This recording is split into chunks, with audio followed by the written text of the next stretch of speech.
Bright sunny afternoon, and what a beautiful day for a ball game. I'm talking baseball, like Reggie Quisenberry, talking baseball. Carew and Gaylord Perry, Seaver, Garvey, Schmidt, and Vida Blue. If Cooperstown is calling, it's no fluke. They'll be with Willie, Mickey, and the Duke.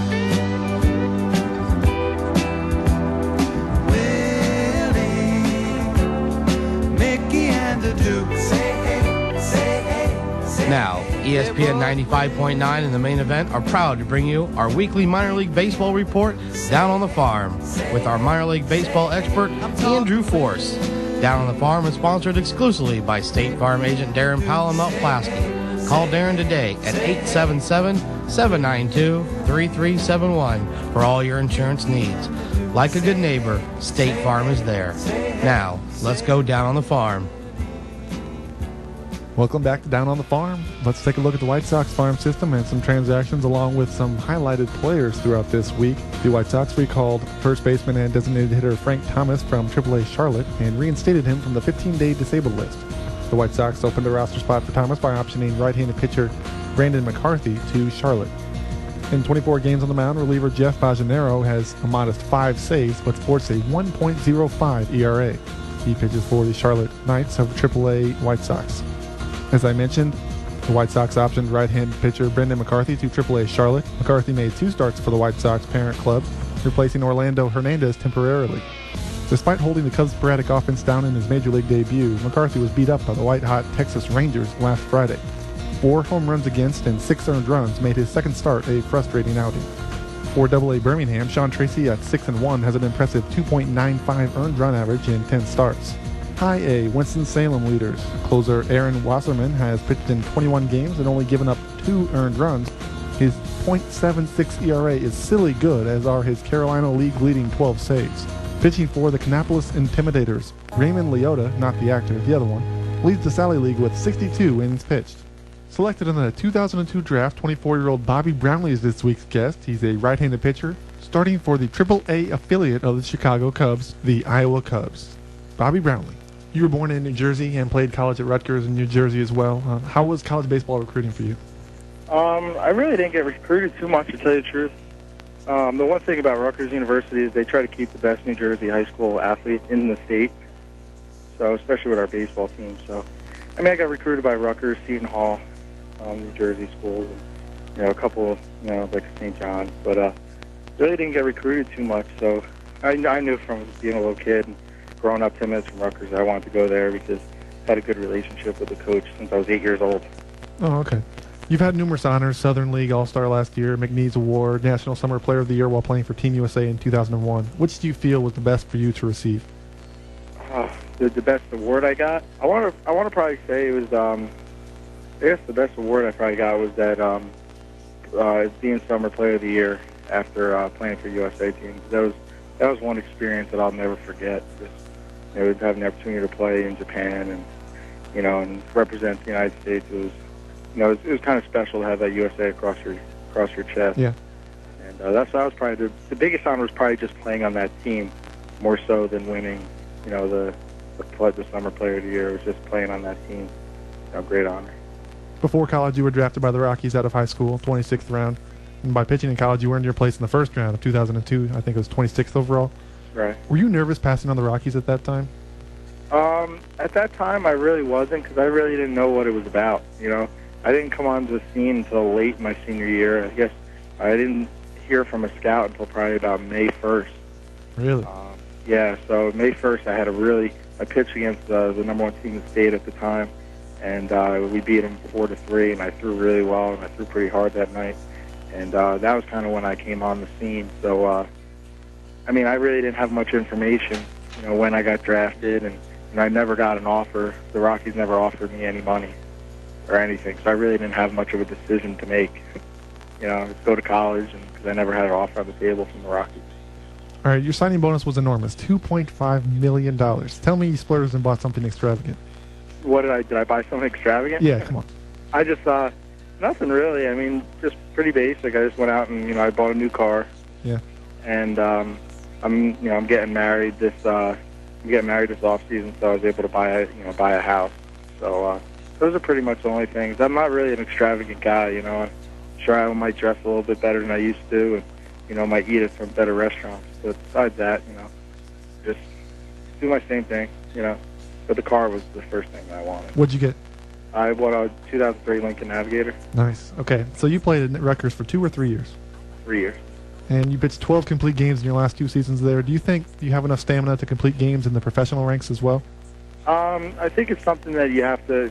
I think it's something that you have to kind of learn and how to adjust to, because pitching, complete games in college, you can just go out there and just try to blow people away. But here, you really can't do that. So, and then we're on pitch counts to the point where you got to get early pitch out. So when I was in college, maybe I would go 120, 125 pitches.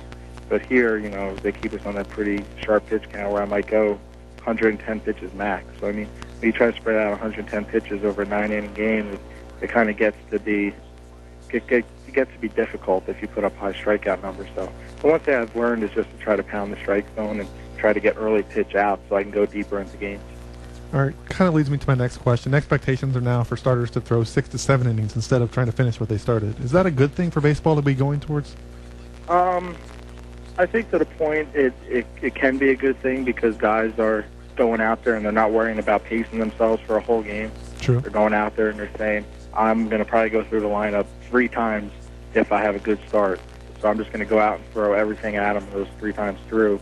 And then after that, someone else is going to pick me up. So I guess, you don't really have to pace yourself as much as you would have to if you knew you were out there for the long haul of the game. I personally, I think complete games is the best category or best stat a pitcher can have if they have those complete games, because, it shows that, number one, your team's in the game.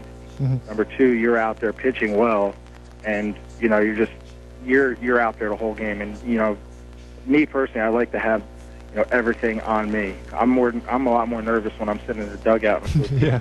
than when I'm actually out there on the mound. All right, for the casual fan, you don't hear a whole lot about the baseball draft. It's kind of low key, but for you, the draftee, what is hoopla surrounds the months leading up to it? It's just a lot of communication between the teams, and you realize how much preparation goes in, by the clubs, and it's pretty much that whole year leading up to it that's a big deal. Whether it's taking those mental exams they have, or taking filling out the questionnaires, and people, certain organizations are looking for certain kind of personalities, and so but coming down to the draft that last week, it's just it gets a silent period about a month before the draft, and then that last week, teams are coming to you saying, "Will you sign for this? Will you sign for this? Will you do this?"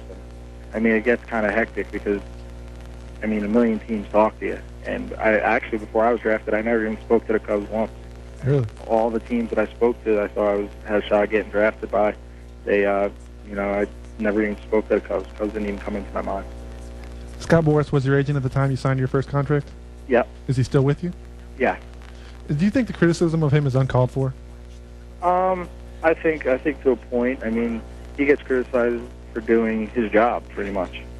If you're going to go hire a brain surgeon, you're not going to get, the one that's not the best at what he does. And I felt that he was the best at what he does. And, I think it's unfair, but he said to me that he'll take the criticism. He takes it off the player, and that's his job. He's good at what he does, and it's one of those infamous jobs, that fans don't always see or everything that goes into it. That's true. You don't hear about him unless they do something that people view as uncalled for. The remainder of the Bobby Brownlee interview will be just moments away. First, let's look at the Chicago Cubs farm system and any transactions therein. Troy Hawkins is gone. It wasn't a garage sale, though, as the Cubs acquired 2 former first-round pitchers. One of them, Jerome Williams, made his first start this week at AAA Iowa. He allowed 8 hits, 2 runs in 6 innings en route to a no decision. AA West 10, the leader this week. The second man coming the Cubs' way in the deal, David Aardsma, made a start for West Tennessee. He held the Birmingham Barons, the Chicago White Sox affiliate, down to 1 run on 3 hits. He picked up the win, but did walk 5, one intentionally, in 5 innings. Left-handed pitcher Rich Hill has been promoted to AAA Iowa. The 25-year-old pitcher made 10 starts with the Diamond Jacks, compiling a 4-3 record with a 3.28 ERA. Hill is currently leading the Southern League in strikeouts with 90 in 57 2/3 innings of work. To keep the roster at the Southern League maximum of 23, infielder Richard Lewis has been promoted from High A Daytona. Speaking of Daytona, coming out of the pen, Illinois native Randy Wells has 4 wins and an impressive 1.69 earned run average. Every 12 innings on the hill, Sean Gallagher will let someone score an earned run. How gracious of a 5-1 pitcher. It is only fair since he has struck out 68 Midwest League batters this season.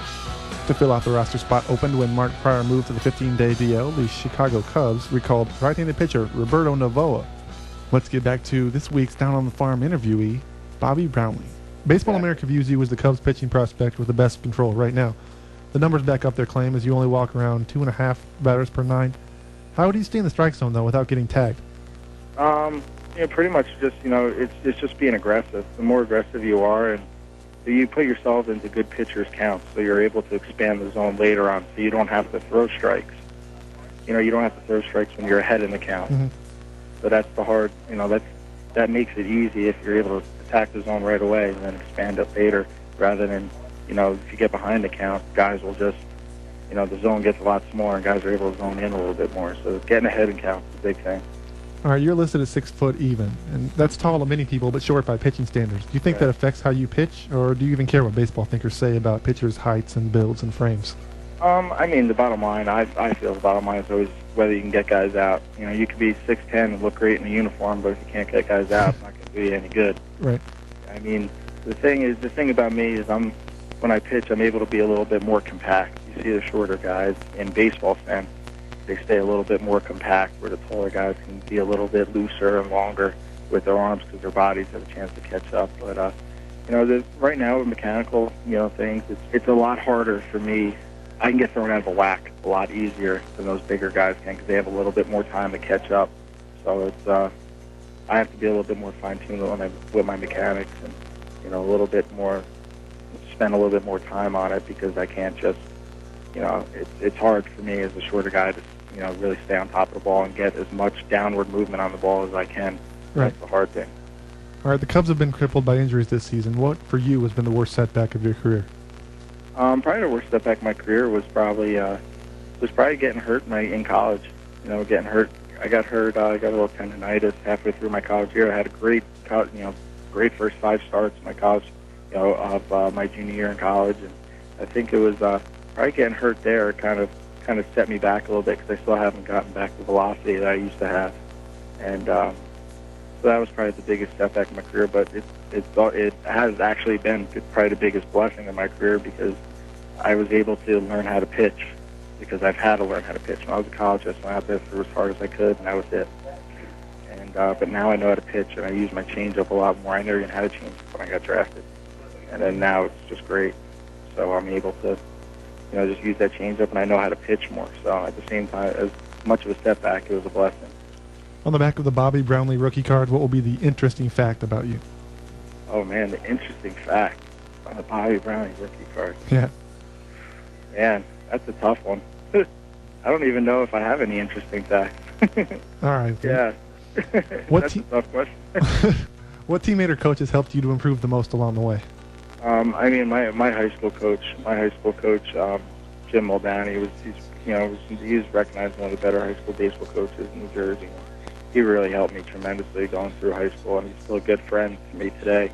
And my college coach, Fred Hill, just got his 700th career win. Jeez. The other day, actually 700th career win at Rutgers the other day, and I've just been very fortunate to be surrounded with great people who really care about me, and that's what I try to do, every day in my life, is just surround myself with good people. And he really, those two guys who really, and along with my father, have, really been great and supportive in everything I've tried to do. All right, last question. Of batters you have faced, who is the toughest out? And the toughest out, probably, I want to say the toughest out that I've ever faced in my life is probably Mark Teixeira. I faced him when I was in Cape Cod, and he was on the USA team, and we played against them. I think I was starting the game against Pryor. Pryor was starting for the USA team, and I was starting for the Cape team. And me and Mark had a battle. I think it was like 10 or 12 pitch, at bat. Wow. I wound up getting him at the end, and it was just one of those things where I walked off the field and I was like, man, he's a tough out. You see what he's doing in the big leagues last year. and so far this year, it just shows he was by far the hardest guy I've had to face. All right, thanks a lot for your time, and hopefully you'll have a continued good season and good career. All right, great. Thank you very much. As June opened, the Memphis Redbirds carried the Cardinals banner proudly atop the Pacific Coast League's American North Division. Shake this around in your head. The Redbirds have given up 30 fewer runs than the next team. A huge contribution has been made by the starting rotation, 4 of which feature sub-3 ERAs. Adam Wainwright leads this formidable bunch, yielding 2.43 runs per 9. Down in Double-A, despite giving up 10 home runs on the year, 1 for each of his starts, Randy Leake leads the Springfield squad with 5 wins. In High A, Palm Beach, Chris Lambert is storming along at 7-1 on an otherwise statistically average team. Swing of the Quad Cities, the Low-A affiliate of the Cardinals, Dennis Medina, reliever for the Quad Cities team, has thrown 16 innings, struck out 20, walked 0. He might be ready for the next level. The Major League Baseball draft takes place June 7th and 8th. Never televised, the best place to follow your team selections is either MLB.com or BaseballAmerica.com. In the first round, the White Sox pick 15th, the Cubs draft 20th, and St. Louis selects 28th and 30th. 30 rounds, supplemental picks, Type C free agents. I'll help break it all down next Thursday. Come back next week to see what your team's growing down on the farm.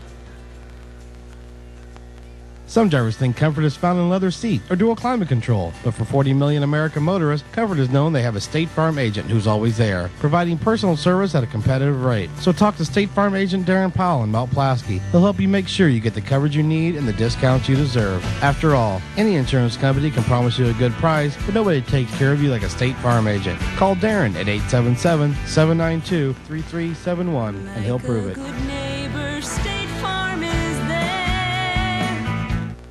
June is another great month at Clinton Auto Auction. The first and third Saturdays of this month, there's more big auctions at Clinton Auto Auction. They'll have their usual selection of cars, trucks, vans, and SUVs. Over 100 models starting at 10 a.m. Gates open at 7:30 for preview. For more information, visit their website at ClintonAutoAuction.com. Clinton Auto Auction is located on the south edge of Clinton. If you're coming from Macon County, go all the way to the first stoplight and then follow the signs to Clinton Auto Auction.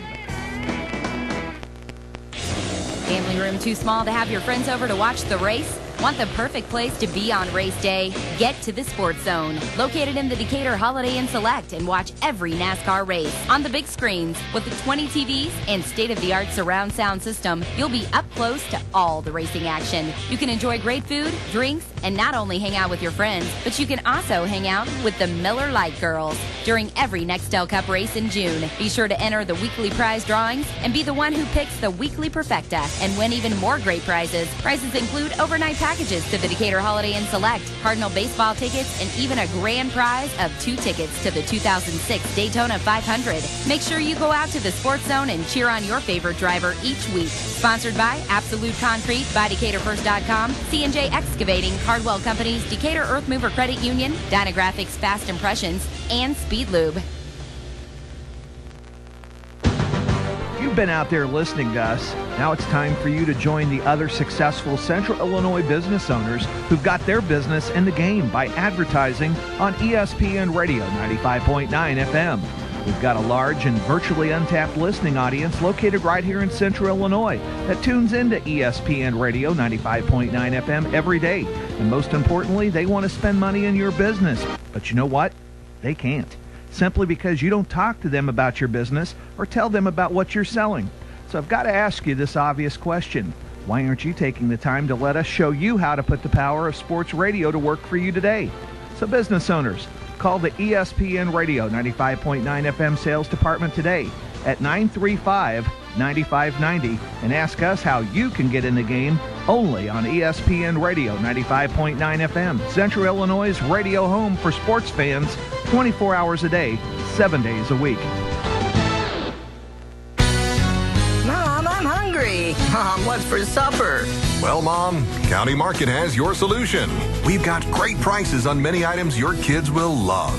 Kraft Mac and Cheese is priced thrifty at 2 for $1. Take a peek in our produce department and get cool savings on red or green seedless grapes, just 99 cents a pound. Check out the price on Big G cereals. Select varieties are priced for stocking up at $1.88. Did you think you missed out on our great grill topper sale? Well, you're in luck. We've got more grill topper savings this week. Check out our value pack sales items, including value pack fresh pork steak at a hot price of only $1.28 a pound. At County Market, you'll keep the kids happy and your grill hot. With all the savings you'll find at County Market, there's no need to shop anywhere else. Bring home more groceries, bring home more savings. County Market. If it's a fresh look that you need for spring, the Brass Horn, located at 108 East Prairie in downtown Decatur, has a great selection of new spring men's clothing and accessories, all just in time to give your tired old wardrobe a fresh new look for spring.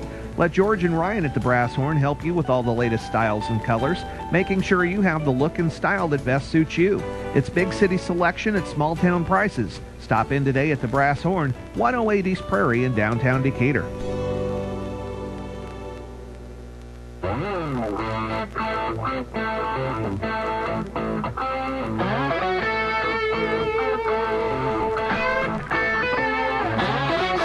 .551 at ESPN Radio 95.9 FM. Welcome back. It's the final segment of the main event with Scott and Sam, and phone lines are open once again, 935-8100. That is the phone number. Bursting into tears, 8th grader Anurag Kashyap of California became the U.S. spelling champ Thursday, beating 272 other spellers in a tough 2 days of competition. He felt just pure happiness. You want to take a shot at the winning word? I don't want to take a shot at his spelling his name. You don't want to know. Here's the winning word. It's appoggiatura. Origin on that word, please. A melodic tone. Melodic tone. Definition, please. That would be music or a sound.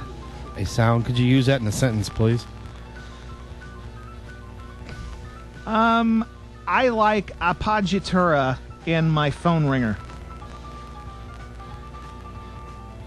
Appoggiatura. Am I saying that right? Appoggiatura. Appoggiatura. Appoggiatura. Right. G-O. No. C. No. U. No. B. No. S. No. Appoggiatura. No. The winning word is spelled A-P-P-O-G-G-I-A-T-U-R-A. Isn't that what I said? No. No. By the way, Anurag spelled A-N-U-R-A-G, and then Kashyap, K-A-S-H-Y-A-P. Did you happen to listen to Mike and Mike this morning? No, I did not. At about 6:38. Yeah. I got something for us. Really? Yes. Nice. A couple things for the clubhouse. I've got ESPN 25, the book. Oh, nice. And an autographed picture of Mike and Mike. Very nice. Sam was on the spelling bee this morning. Aren't you all that in a bag of chips? Guess what I had to spell? What? I had to answer the question. Sure. You had to pick your sport. Obviously, I picked football. Duh. Right. And then they asked me who has the most consecutive starts of an NFL quarterback. And I had to spell his name. And that would be? F-A-V-R-E.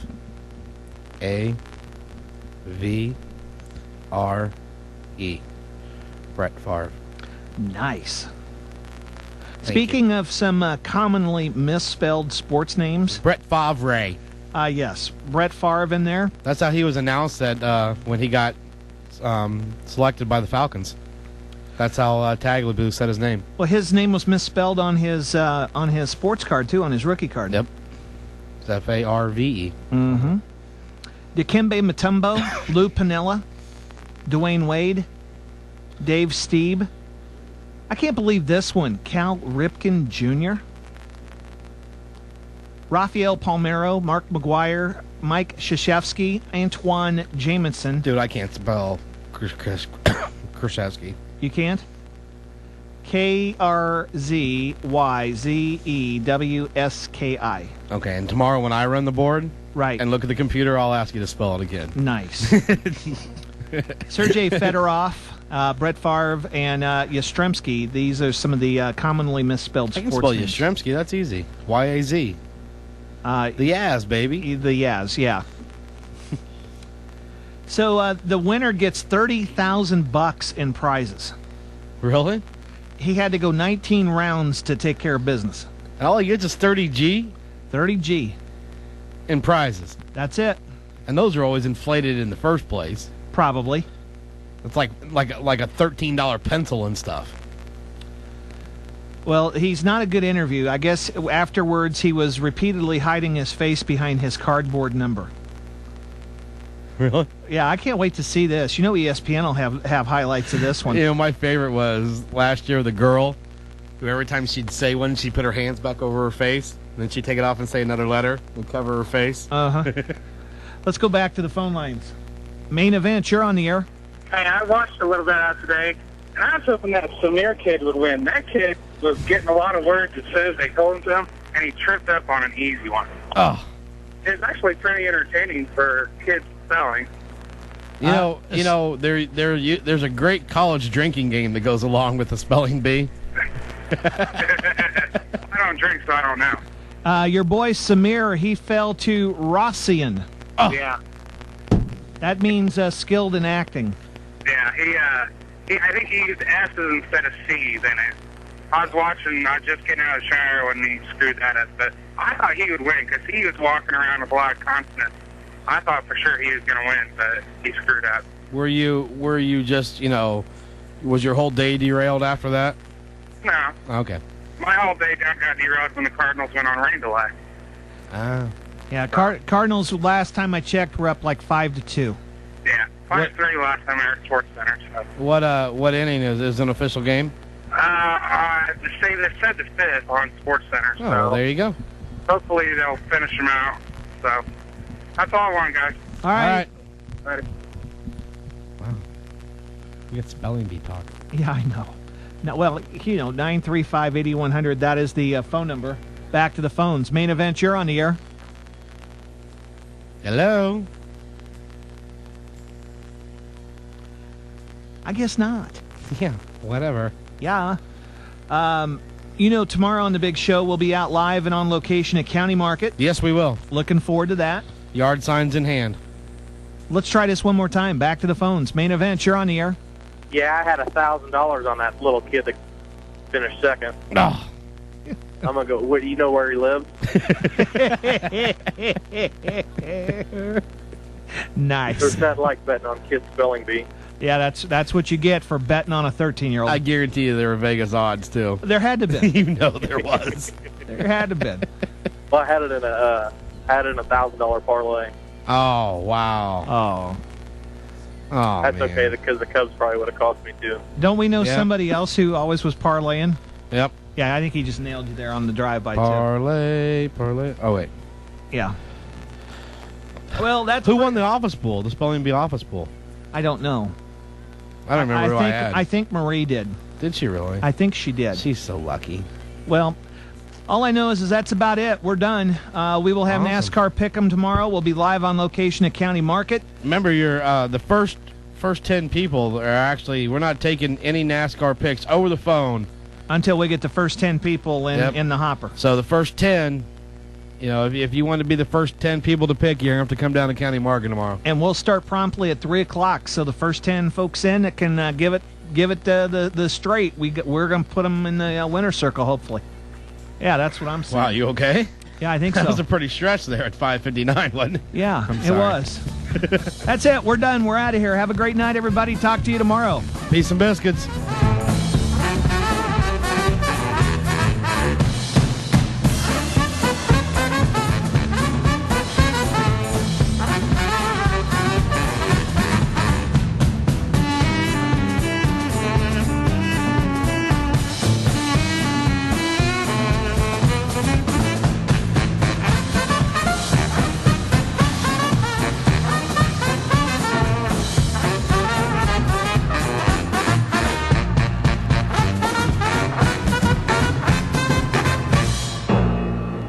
Stadler? Yeah, what? Is that it? Yes, it's over. How'd you like it? I don't know. I slept through the whole thing. Well, you didn't miss much.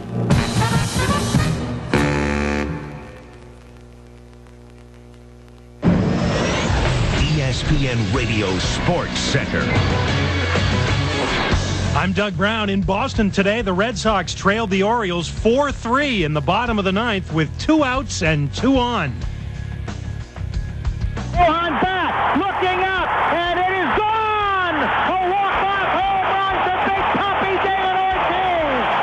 He lines it into the hitter's backdrop in center, and the Red Sox have won it 6-4! Joe Castiglione with the call on WEEI. Ortiz with his 13th home run of the year. 2 more exciting finishes in the American League this afternoon. The Tigers get 2 in the ninth and 1 in the 10th on Craig Monroe's game-winning hit to beat the Rangers 6-5 at Comerica Park. And the Twins get a run in the 13th off the bat of Jacques Jones' game-winning single to beat the Indians 4-3 at the Metrodome. National League, 1 game going on, although they're in a second rain delay right now, with a little bit of hail thrown in, by the way, at Coors Field in Denver, with the Cardinals leading the Rockies 6-5 in the 7th inning. And again, this is the second time this game has been delayed by rain. Other games about to get started in the National League. The Braves and Nationals in Washington, with the Braves trying to get a split in that 4-game series. Marlins trying to avoid a 4-game sweep in Pittsburgh as they get ready to play the Pirates. Giants are in Philadelphia again, trying to break a 6-game losing streak. And the Diamondbacks and Mets are set to play their rubber game at Shea Stadium. It's a short series now for the Pistons and the Heat. Game 5 tonight in Miami with the teams tied at 2. Dwayne Wade is trying to make sure his Miami team is thinking only about tonight. You got to get the next game that you got to play. I don't think you can necessarily think about, we got to get 2 out of these 3. You know, you're just thinking about the next game that you got to get. ESPN radio coverage of Game 5 will get started at 7:40 Eastern Time. The NBA's first marquee big man, 6'10", George Mikan, has died in Arizona. He recently suffered from diabetes and kidney failure. Mikan helped the Minneapolis Lakers win 5 NBA championships. He was 80 years old. And ESPN's Chris Mortensen reports the Rams will cut offensive lineman Kyle Turley. Sports Center, every 20 minutes. ESPN Radio. Okay, let's say you're at home watching TV when a show about the environment comes on. You know, air pollution and greenhouse gases. You get all conflicted because it's important, but you don't know how to help. You can be part of the solution. The fact is, your home can cause twice the greenhouse gases of your car. It's true. That's why the EPA urges you to make your home more energy efficient with Energy Star to help in the fight against air pollution. Discover steps you can take to reduce air pollution from your home and car at EnergyStar.gov, and you'll know you're making a difference. Every pitch, every hit, every play. Get in the game. Only on ESPN Radio 95.9. WHOW-FM, Clinton. No, it's not a distraction to us at all. I think we know what we're shooting for. We're shooting, to be the champions again. And, with this all talk about Larry, until he tell us something different, we can only go out there and play. So right now, he's still our coach, and he's going to be our coach until we win it. 7 nights a week, 52 weeks a year, 13 years, and counting. Sports news, highlights, live updates coast to coast, in-depth analysis, the guests you want to hear, and other stuff. Live from the worldwide leader in sports. This is Game Night on ESPN Radio. Tonight's guests on Game Night will appear via the OnStar hotline. OnStar, from providing door unlock assistance to calling for emergency help, OnStar is ready to lend a hand 24 hours a day. Alongside John Seibel, I'm Chuck Wilson. It's Game Night on ESPN Radio. You just heard Antonio McDyess of the Pistons talking about Larry Brown. The focus is on basketball because in series tied at 2 in the NBA playoffs, the winner of Game 5 has gone on to win 84% of the time. It's the Pistons and Heat. Game 5 tonight, American Airlines Arena, coming up on many of these ESPN radio stations 35 minutes from now. And we're looking forward to that. Mark Kessinger will be your host, and Dr. Jack Ramsey will be joining Jim Durham on the play-by-play call. And let's go to some of the top stories that are going on tonight that involve basketball, John. One, of course, is the game that's being played tonight, and another is the passing of one of the legends of the game. And joining us is Billy Hunter, the National Basketball Players Association head, who joins us here on ESPN Radio's Game Night. Billy, via the OnStar hotline. Billy, we appreciate you joining us. A couple of things to get to, but one is the passing of the first true superstar in professional basketball, George Mikan, who passed away today. Give us some sense of how you view his value to the early stages of the development of the game. Well, there's no question that George Mikan carried the league in the early years. He actually brought it to the forefront where people had an appreciation for professional basketball. And the game was revolutionized as a result of his performance. He was the first big man, true big man in the game. He was the NBA's first superstar, and he managed to win several titles for Minneapolis during his career.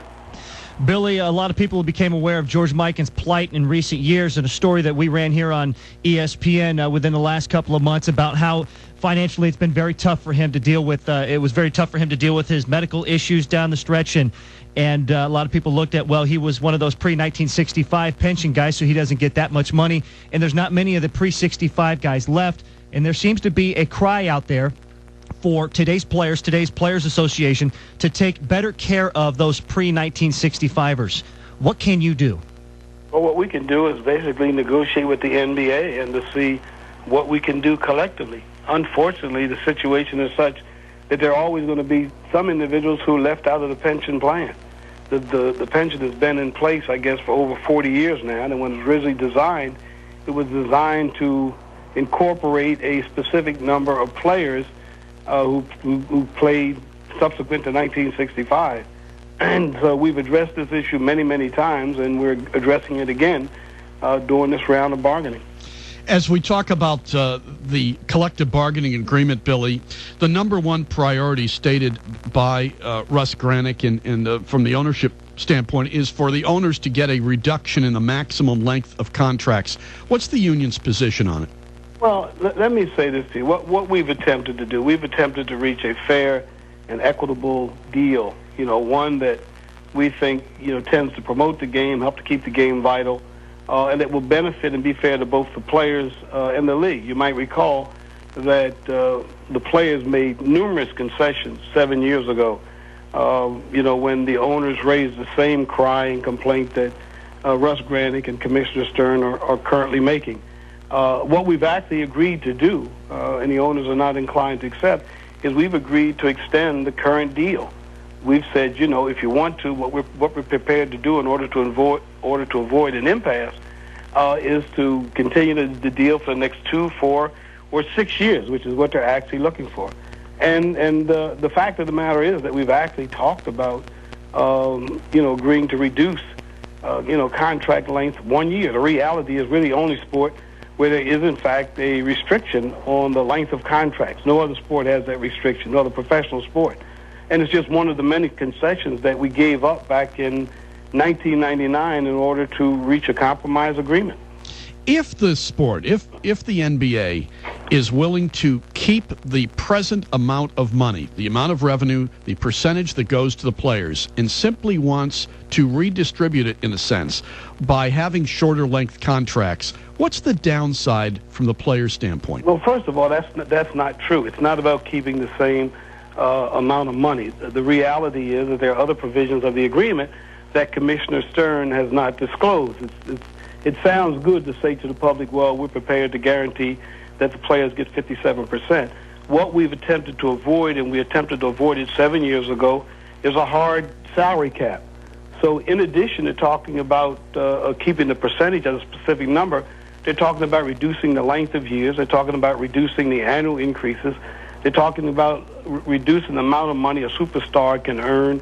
There's an unlimited number of restrictions that they're imposing on the system because they're, in fact, trying to achieve a hard salary cap, which is something that we've indicated that we don't want.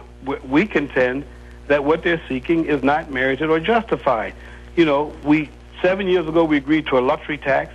We agreed to an escrow tax whereby the players give back and have given back 10% of their salaries over the last 4 years, which equates to about $850 million, and we don't hear any talk about that.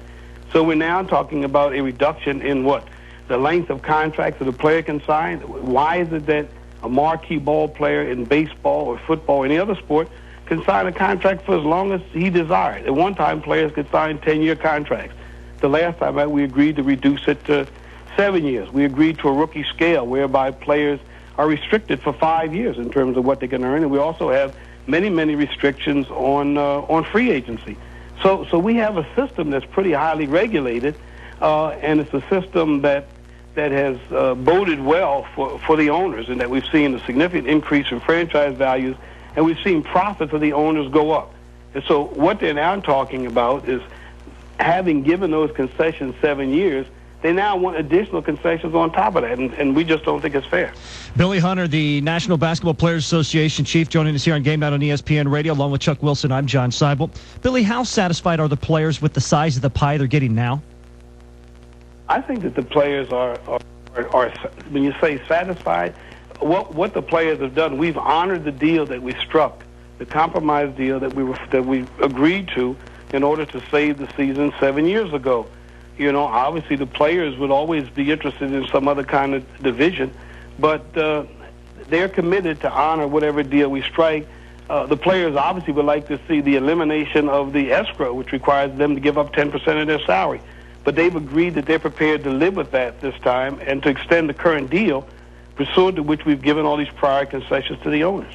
National Basketball Players Association Executive Director Billy Hunter joining us. It's Game Night on ESPN Radio alongside John Seibel. I'm Chuck Wilson.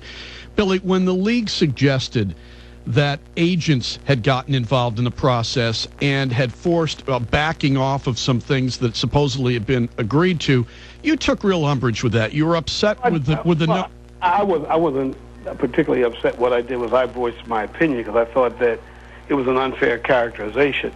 I, in fact, had invited the agents in. Let's keep in mind that the agents do, in fact, play a role, a positive role. The agents are actually an extension of the union, because the union, we're the ones who are authorized to negotiate player contracts under the collective bargaining agreement with exclusive agents for the players.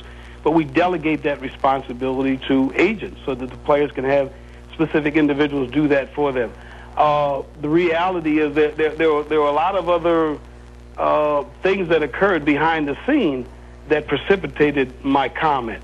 And the reality was that the commissioner's office and some of the owners had actually reached out to some of the agents. So, but let me ask you about the quote, because on ESPN.com, obviously you're bringing race into it, and the inference is that me as a black man cannot operate an institution such as a union without having some white man oversee and legitimate whatever it is I'm supposed to be doing. That obviously had a big effect on a lot of people. They felt you were playing the race card, and there was criticism there. As you look back, let me just ask you this. As you look back on that, how do you feel about the words that you used? How do I feel about? I don't retract the words I used. The words were not offensive. I was saying that I thought that I was being unfairly characterized, and that there were certain inferences and innuendos being driven or derived from what in fact was said. So if you're asking me to apologize for what I said, you know, it is what it is. How much of a role is race still playing, Billy?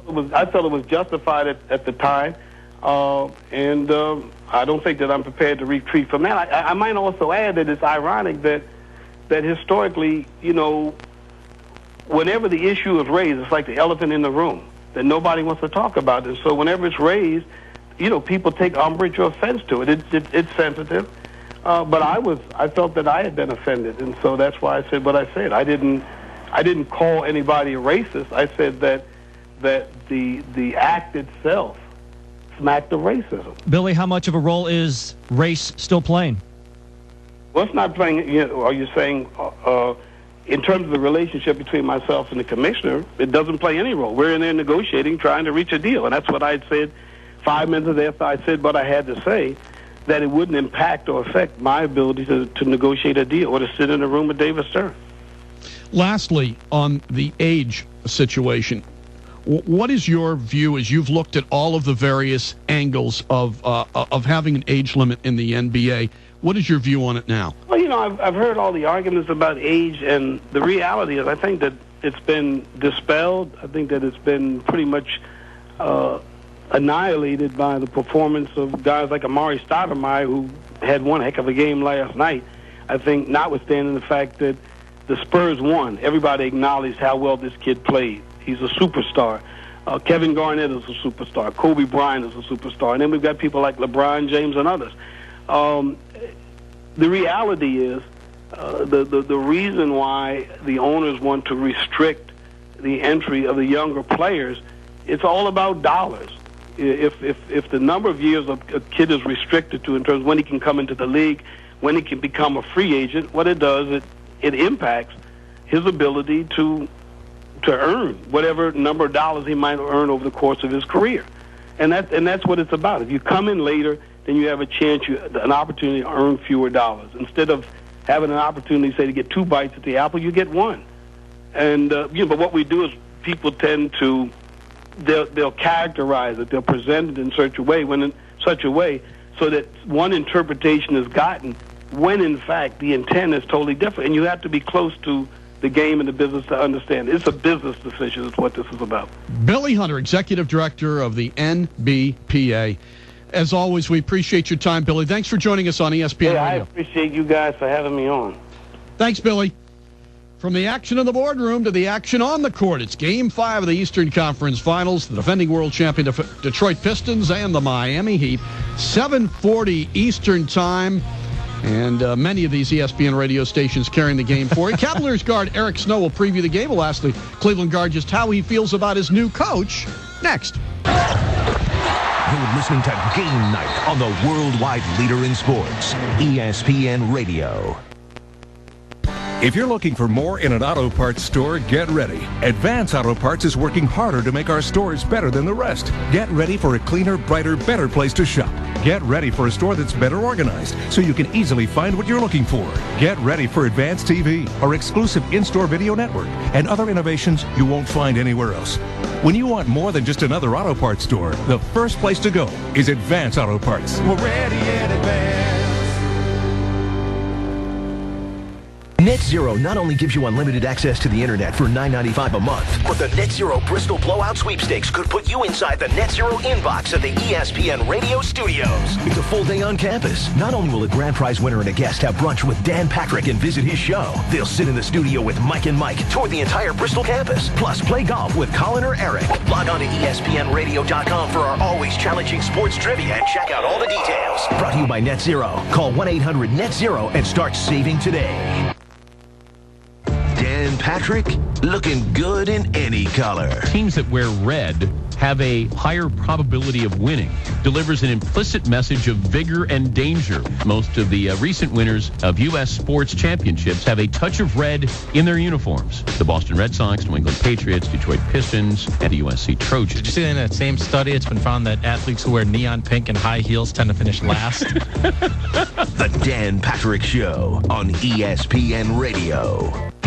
ESPN2 presents the 2005 French Open. Wow. See the best players in the world leave their mark on the clay of Roland Garros. I've never seen anything like this. Look out. Ace down the center line. And he's done it. How about that volley? Don't miss all of the incredible tennis action live from the City of Lights. There it is.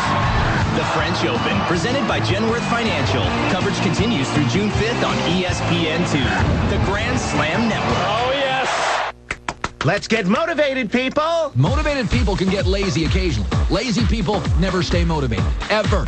The Yankees hired Chad Bowling as their newly created Director of Optimal Performance. Would handle motivational and mental skills issues. Don't get me wrong. I get Tony Robbins for average people. Get the edge, the power within. You gotta want it. It works for about 48 hours. In the history of the world, there's been one great motivational speaker. Okay, Matt Foley. You kids are probably saying to yourselves, hey, I'm going to go out and I'm going to get the world by the tail and wrap it around and pull it down and put it in my pocket. Well, I'm here to tell you that you're probably going to find out that you're not going to amount to jack squat. Okay, that's it. So I get you salespeople who need motivational speakers. But the Yankees, that's pathetic. Now, everybody say it with me. The Herd on ESPN Radio. Yeah! Watch your team's out-of-market games live from anywhere. Log on to ESPN.com for MLB.tv. Live Major League Baseball right to your desktop. Subscribe and catch your favorite team live from any computer. Get the most baseball available anywhere, live online. Log on to ESPN.com. Sign up for MLB.tv and never miss a game again. MLB.tv now on ESPN.com. Sign up today. It's Mike and Mike in the morning breaking down football. The UEFA Champions League final. Liverpool versus AC Milan. Oh, yeah, that kind of football. The stars of AC Milan, I'm told, are Shevchenko, Crespo, and Kaká. I knew that. I think it's going to be a big night for Kaká. You think Kaká's going to I do. I think Kaká's going to come up big? I think that this is going to be all about Kaká. Quite honestly, if Liverpool is to win, Kaká's going to have to stink today. It's Mike and Mike in the morning. Weekdays on ESPN Radio. A swimmer from St. Croix lost his pool to a hurricane, so he picked up a basketball. 9th grade, stayed with it, and eventually he made it to the NBA Finals. And in 2003 was just 2 blocks shy of a quadruple double. Well, the Spurs won, and Tim Duncan was MVP. How beautiful is that? The NBA Finals, where legends are born. The NBA Finals start Thursday, June 9th on ABC. This is our job. This is our joy. This is our pain. This is our passion. This is our game. And the Seattle Storm has won their first ever WNBA title. The WNBA is back with a rematch of last year's finals. Sue Bird, Lauren Jackson, and the defending champion Seattle Storm rumble with Lindsay Whalen and the Connecticut Sun. Game time is 8 p.m. Eastern, Tuesday on ESPN2. Every pitch, every hit, every play. Get in the game. Only on ESPN Radio 95.9. WHOW FM, Clinton. ESPN Radio Sports Center. I'm Doug Brown. The San Antonio Spurs will have to wait until a week from tonight to start the NBA Finals. So far, the road teams in the conference final round are 6-3. Pistons and Heat, Game 5 tonight in Miami. And we've got it here on ESPN Radio beginning at 7:40 Eastern Time. Cavaliers owner Dan Gilbert says he has spoken with Detroit coach Larry Brown, but says there is no deal in place and that Brown has not committed to coming to Cleveland. Now to baseball. 3 dramatic finishes in the American League this afternoon.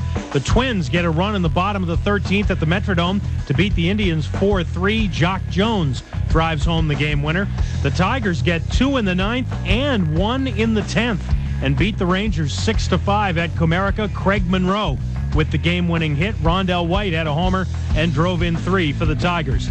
And the Red Sox, trailing in the 9th inning, get a 3-run game-winning homer from David Ortiz to beat the Orioles 6-4.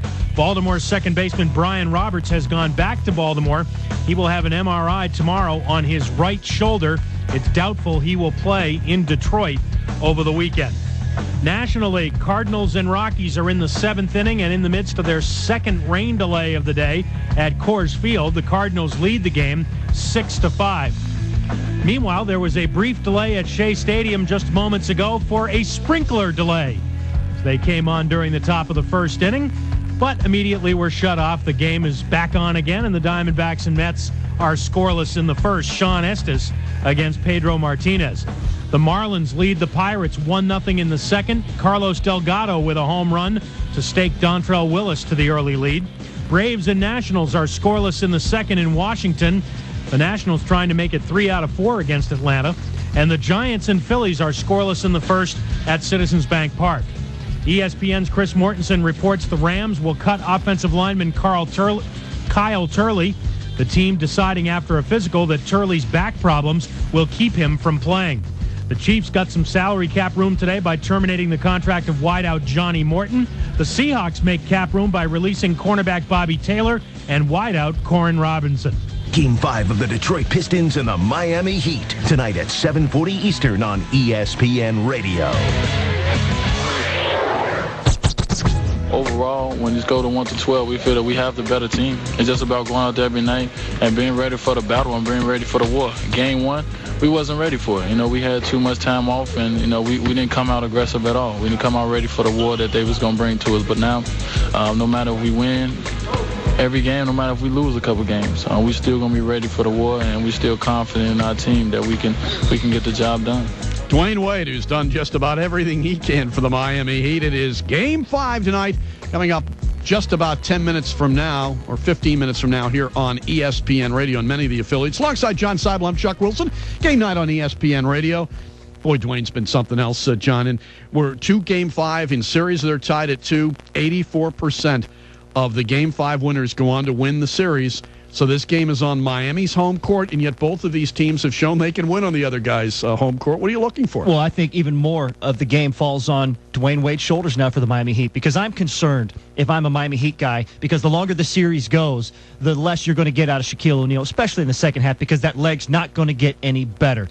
It means everybody else has to pick it up. Udonis Haslem really has to show up as well. Let's go to Eric Snow, acting as an analyst for us here on ESPN Radio. Get his take on it, Cleveland Cavaliers. And Eric, thanks for joining us as always, and want to get your thoughts on what's going on with your club in a minute. But we've got this Game 5 coming up. You've been in pressure spots before. You know what it's like. Give us a sense of what you expect to see in this all-important Game 5 tonight. I think more than anything, it's just going to be who's going to establish, the toughest mentality and the energy from the start. Because I think by now, you know the personnel, you know their plays, you know their tendencies.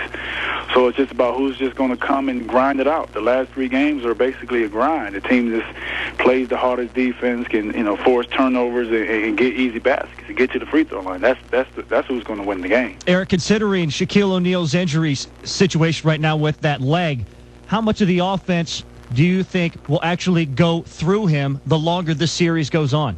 Oh, I think it's going to continue to go through him as long as it's going well. The one thing that you can say is it's hard to say that just because his injury slowed him down, that may happen, but he's still effective enough that you just can't allow him to just to not pay attention to him. So if you get the ball down to him and he's still able to draw double teams or make plays or make people better, then you have to use it from Miami's standpoint. And from Detroit's standpoint, they can just hope that, he's not as mobile maybe as he can be. Eric, one guy that is turning out to be a mismatch for the Detroit Pistons is Tayshaun Prince. His length, and it's almost surprising because he has no size. Girth-wise, when he gets down low, yet he's still able to operate. What is it about his length that just makes him so difficult to man up on? Well, I think the one thing that people look at his weight, and he's deceptively strong for his size. I remember Gary Payton was a lot like that. So people think he's just basically weak, but that's not the case. And then you add into the fact that his length and his wingspan is just tremendous. It's just that he just has God-given talents that you just can't teach, and he's a tough matchup for a lot of people because smaller guys he just shoot over, and slower guys, he's still able to go around.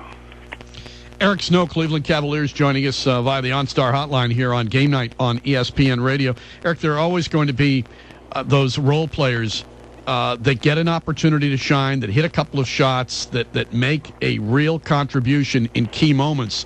Do you have a thought on both Miami and Detroit on who those players might be in a very important game like this one, Game 5, where, hey, winners in Game 5, 84% of the time in a tied 2-2 series go on to win?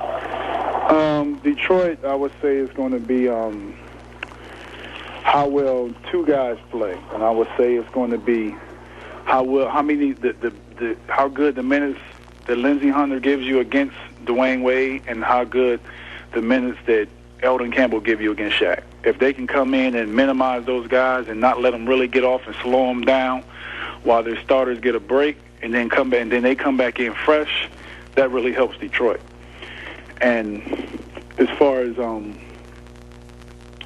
Miami, I just take their three-point shooting. I think that if Eddie and Damon and Rasul come in and they're able to just hit a couple shots in a row, it just opens up the middle. When it opens up the middle, then Dwayne Wade and Shaq would just basically demolish you. Eric, personally, I was surprised to see the effectiveness of the bench of the Detroit Pistons in Game 4 because that's something that has not existed, quite frankly, in the playoffs to date. What do you think we're going to what do you think we're going to see out of that bench tonight? I think the one thing that they know, they've won a championship. So I think that they know that, number one, they just got to come out and compete and play hard, and things will go your way when you do that. And I think that that's the one thing that they focus on the next game, that from the start they say, hey, we're going to come out here and we're going to compete and we're going to play with confidence. And when they did that, it showed that, they're a tough team to beat, and they're a winning team that's going to be a hard out. If you're San Antonio, which team would you rather face? Wow. It's tough. I mean, you don't want to play the defending champion, but then yet and still you don't want to play Shaquille O'Neal. I don't know, man. That's a tough call, man. I would think you would have to pretty much look at, how you did against the season and, look at your strength and your weaknesses. They pretty much, they split, so it's at least on paper it's not as easy a thing. Pretty much. Let me ask it this way. Be careful what you ask for, I guess. How good is this San Antonio team? You know what? They just solid in every aspect. I mean, they shoot from the outside. They can dribble drive. They can score in transition. They score in half court. And the same on defense. They can stop you stop your fast break like Phoenix, stop you in the half court. They rebound well. They block shots. I mean, they're just solid at every aspect of the game, which and then they're versatile. They can go big. They can go small. They're probably, you look as far as depth, on the bench and starters. And if you're looking at every aspect of basketball, there's no one stronger. Eric Snow, the Cleveland Cavaliers, with us here on Game Night on ESPN Radio. Mike Side, Chuck Wilson, I'm John Seibel. Eric, it's a done deal. Mike Brown is the new head coach of the Cleveland Cavaliers. You're a Cleveland Cavalier. What do you think about your new boss? I like Mike a lot. I've known him for 10 years now, so I think that he's worked hard. He's worked extremely hard to get his chance, get his opportunity. I'm just happy to see him finally get an opportunity to prove himself, and he